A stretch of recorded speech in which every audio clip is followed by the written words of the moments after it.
Hola a todos. El día de hoy venimos a presentarles nuestro proyecto de programación e introducción a métodos numéricos.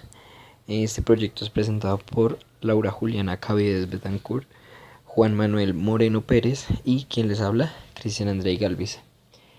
Nosotros elegimos el problema de Kepler, que básicamente consiste en describir el movimiento de un cuerpo que orbita a otro mientras que es atraído por una fuerza gravitatoria, como por ejemplo un planeta que orbita al Sol.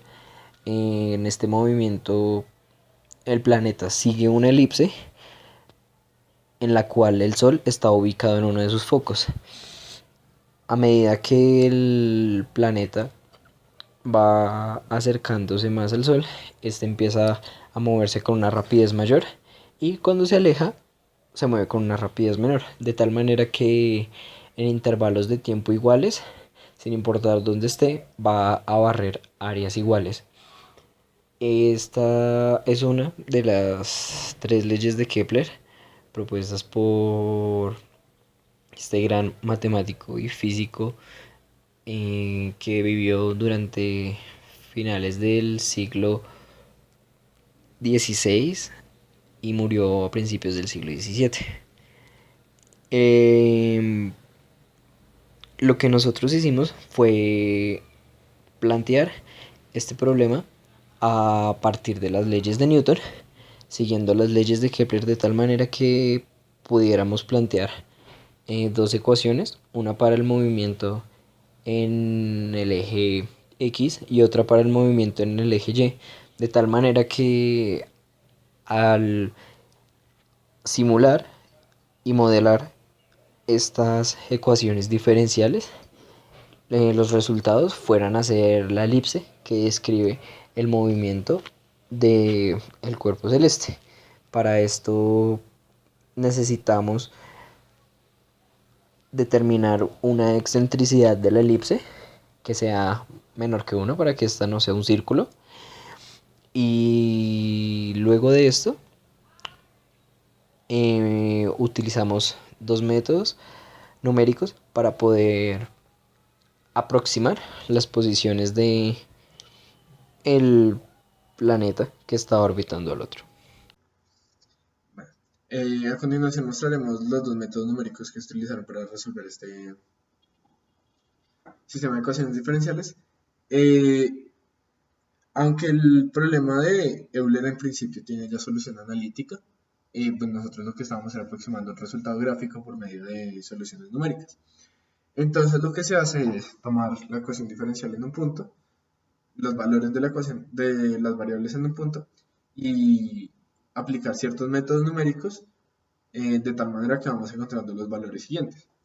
Por un lado tenemos el método de Euler, que es un método muy primitivo, que nos dice que f de t más h es igual a f de t más h por f' de t.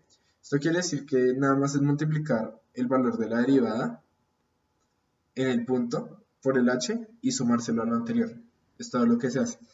Eh, Mientras que tenemos que Sturmer-Verlet resuelve el sistema de ecuaciones diferenciales de una manera óptima. Eh, lo que dice Sturmer-Verlet es que solamente funciona, bueno, en principio, para ecuaciones diferenciales en las cuales la segunda derivada depende de la variable base. Por ejemplo, en este caso tenemos que x dos puntos es igual a menos x sobre x cuadrado más y cuadrado a la 3 medios. Eso solamente depende de x realmente, porque pues y en este caso lo trabajamos como una constante, ¿no? El método Sturmer-Verlet que nos dice que para el siguiente paso en la distancia va a ser igual a h, que va a ser el factor de la velocidad más h, otra vez, de f de xn, que sería el valor de la aceleración realmente. Entonces, realmente aquí vemos que la posición la aproxima con la velocidad y con la aceleración. Y siguiendo, nos dice que b de n más 1 es igual a h medios por f de xn más f de xn más 1. Entonces, en este caso lo que hace es que aproxima la velocidad no por el valor de la aceleración por h, sino como un valor del punto medio de la función con h. Entonces, primero se resuelven los dos, tanto x como y después si se pasa a x punto y a y punto para llegar a estos valores, eh, donde se encuentran gráficas como las que se ven a continuación. Finalmente concluimos que en las gráficas de velocidad y posición de diferentes métodos, como pudimos ver, es claro que el método de Euler es muy inestable. Esto hace que a medida que se computan más y más periodos de oscilación, la elipse que se forma empieza a hacerse más y más grande. Es decir, el método no evalúa una elipse una y otra vez, sino que se forma una especie de pequeño espiral, lo cual claramente no sucede en el movimiento planetario. En cambio, en el método de Sturmer-Verlet nos ofrece mucha más estabilidad. La evaluación de estas órbitas se hizo para 10 periodos y como vemos en la gráfica ampliada, la aproximación hecha de este método no sale de su órbita ni un poco. Por lo tanto, concluimos que el método de Sturmer-Verlet es mucho más estable que el método de Euler, simulando la órbita en el mismo intervalo de tiempo. Además de esto, cuando miramos los datos obtenidos en cada método, fue bastante claro que el método de Sturmer-Verlet ocupó menos espacio de almacenamiento. El archivo que contiene los datos de Euler ocupa un espacio de 47.1 megabytes de memoria. Por otro lado, el archivo que contiene los datos hechos por Sturmer-Verlet ocupa 4.71 megabytes. Este almacenamiento ocupado en ambos casos para el mismo intervalo de tiempo, por lo cual es claro que el método de Sturmer-Verlet es mucho más estable y por lo tanto preciso.